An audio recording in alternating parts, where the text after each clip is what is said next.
আলাইকুম। ওয়ালাইকুম আসসালাম। কেমন আছেন? কেমন আছেন? ভালো আছি আলহামদুলিল্লাহ।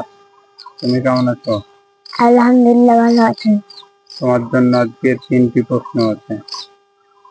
প্রথম প্রশ্ন হলো, খাবার শুরুতে কি দোয়া পড়তে হয়? বিসমিল্লাহি ওয়া বারাকাতুল্লাহ। প্রথম উত্তরটা খুব সুন্দর হয়েছে। দ্বিতীয় হলো, খাওয়ার শুরুতে বিসমিল্লাহ ভুলিয়া গেলে কি দোয়া পড়িতে হবে?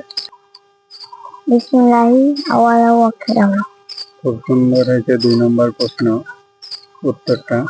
3 নম্বর হলো, খাওয়ার শেষে কি দোয়া পড়িতে হয়? আলহামদুলিল্লাহিল্লাযী আতামানা আসাকানা ওয়াজালানা মিনাল মুসলিমিন। সুন্দর হয়েছে 3 নম্বর উত্তরটাও। জাযাকাল্লাহুল খাইর। আল্লাহ তোমাকে উত্তম পুরস্কার দান করুক।